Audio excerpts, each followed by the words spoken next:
Hi everyone, आप सभी का स्वागत है। स्टूडेंट्स, मैं बता दूं कि बाय प्रोफेशन मैं एक टीचर हूं और स्टूडेंट से बातचीत के दौरान बहुत बार उनका एक ही कंसर्न आता है। उनका कहना होता है कि सर, मैं पढ़ाई में तो पर्याप्त समय देता हूं, एफर्ट देता हूं, इसके बावजूद भी मुझे वो आउटपुट यानी रिजल्ट नहीं मिलता। क्या ये समस्या आपके साथ भी है?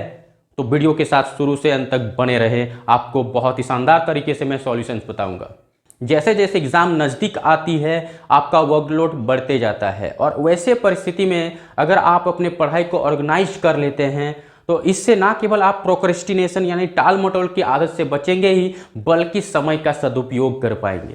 तो आज के वीडियो में मैं आपको ऐसे 5 टिप्स बताऊंगा जिससे आप अपने स्टडी को ऑर्गेनाइज कर सकते हैं। तो इस वीडियो को शुरू से अंत तक जरूर देखिए। तो आइए ज़्यादा देरी ना करते हुए स्टार्ट करते हैं।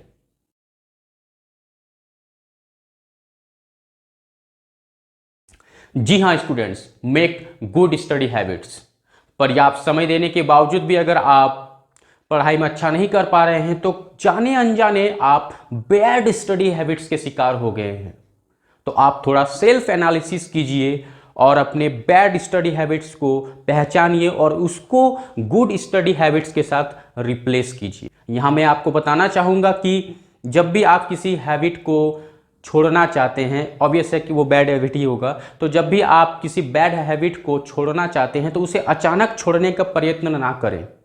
किसी भी बैड हैबिट को छोड़ने का बहुत बेहतरीन तरीका यह है कि आप उस बैड हैबिट के बदले में एक गुड हैबिट डेवलप कीजिए और धीरे धीरे बैड हैबिट को गुड हैबिट से डेवलप कीजिए। किसी भी बैड हैबिट को आप अचानक से छोड़ नहीं पाएंगे और अगर आप प्रयत्न करते हैं तो यकीन मानिए आप असफल रह जाएंगे। तो यहाँ पे भी आपको करना क्या है कि आप सेल्फ एनालिसिस करके अपने बैड स्टडी हैबिट्स को पहचान कीजिए और उससे गुड स्टडी हैबिट के साथ रिप्लेस।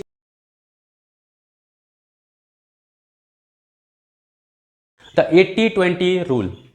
पढ़ाई को ऑर्गेनाइज करने का एक तरीका यह भी है कि आप 80-20 रूल को फॉलो करें, जिसे द पेरेटो प्रिंसिपल भी कहा जाता है।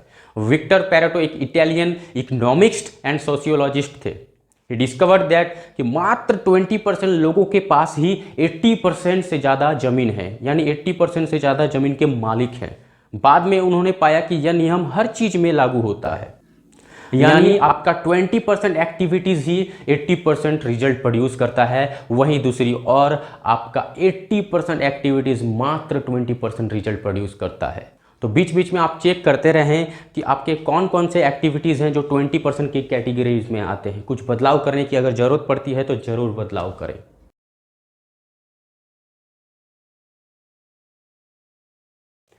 Take advantage of in between time. आपको हर दिन समय का सदुपयोग करने के लिए ऐसे छोटे छोटे मौके मिलते रहते हैं जिसका अगर आप भरपूर फ़ायदा उठाएं तो आप बहुत ही ज़्यादा प्रोडक्टिव हो पाएंगे।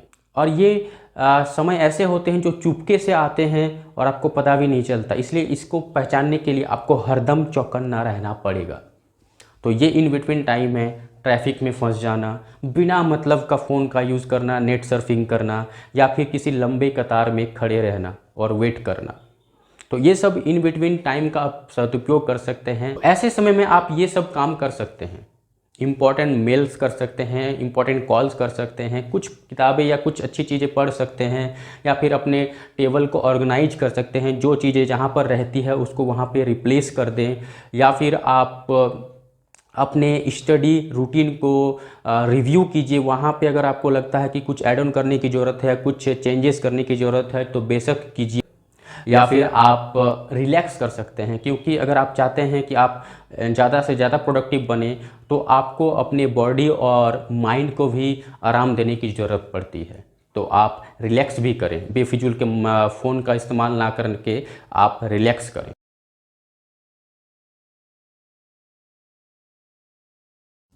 Creating your study environment. Study environment का मतलब केवल यह नहीं है कि आपको कहाँ पढ़ना है, आपको कब और कैसे पढ़ना है, इसका मतलब ये भी होता है। तो इसके लिए आप कुछ एक्सपेरिमेंट कर सकते हैं। आप चेक कीजिए कि आपको ऑरली पढ़ना अच्छा लगता है कि लिख लिख कर पढ़ना अच्छा लगता है, आपको घर में पढ़ना अच्छा लगता है या लाइब्रेरी में या कहीं और, आपको अकेले पढ़ना अच्छा लगता है, दोस्त के साथ पढ़ना अच्छा लगता है या कि ग्रुप स्टडी करना अच्छा लगता है। आप चेक कीजिए। आपको सुबह पढ़ना अच्छा लगता है, शाम को, दोपहर को या फिर रात को पढ़ना अच्छा लगता है, आप ये भी थोड़ा चेक कीजिए। आपको हर आधे घंटे में ब्रेक की ज़रूरत पड़ती है, 1 घंटे में, 2 घंटे में या 3 घंटे में ब्रेक की ज़रूरत पड़ती है, ये चेक कीजिए। जब आप ये सारे एक्सपेरिमेंट्स कर लेंगे तो आप उन चीज़ों को अवॉइड करें जो आपके लिए काम नहीं करता है और उन चीज़ों को कंटिन्यू करें जो आपके लिए काम करता है।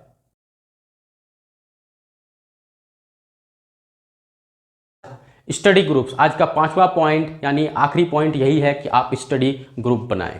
द आइडिया इज सिंपल, आप लाइक माइंडेड स्टूडेंट को अपने ग्रुप में शामिल करें और साथ मिलकर पढ़ाई करें। अपना असाइनमेंट, नोट्स वगैरह शेयर करें, उनसे मांगे और कोई डाउट्स वगैरह है तो उसे क्लियर करें और साथ मिलकर टेस्ट एग्ज़ाम्स की तैयारी करें। लेकिन यहाँ पे आपको एक बात का ध्यान देने का बहुत ज़रूरत है कि आप जब भी अपने ग्रुप में स्टूडेंट को शामिल करें तो उन स्टूडेंट को शामिल करें जो आपसे थोड़ा ज़्यादा स्मार्ट हो, इंटेलिजेंट हो, हार्ड वर्किंग हो। यानी मेरे कहने का मतलब यह है कि जो आपसे थोड़ा ज़्यादा लेवल में अप हो।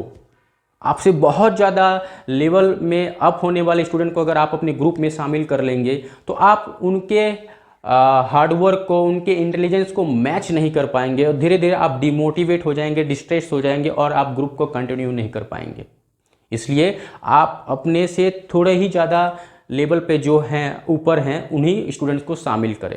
लेकिन यहाँ पे ये भी ध्यान रखना है कि आप अपने से बहुत कम लेवल के स्टूडेंट्स को, यानी कि जो आपसे बुद्धि में, मेहनत में बहुत ही ज़्यादा कम है, उन स्टूडेंट्स को भी ना शामिल करें। क्योंकि एक कहावत है ना कि अंधों में काना राजा, यानी कि अगर आप अंधों में काना रहेंगे तो आप अपने आप को राजा समझेंगे। यानी मेरे कहने का मतलब है कि अगर आप अपने से कमज़ोर स्टूडेंट को अपने स्टडी ग्रुप में शामिल कर लेंगे तो आपको अपने क्षमता को इन्हेंस करने का मौका ही नहीं मिलेगा। आपको लगेगा कि आप बहुत अच्छा मेहनत कर रहे हैं, बहुत ज़्यादा मेहनत कर रहे हैं, आपको हर चीज़ पॉजिटिव दिखेगी, आपको लगेगा कि मुझे और मेहनत करने की ज़रूरत नहीं है, सफिशिएंट है। यानी आप अपने जो पोटेंशियल है उसको आप निखार नहीं पाएंगे, इन्हेंस नहीं कर पाएंगे।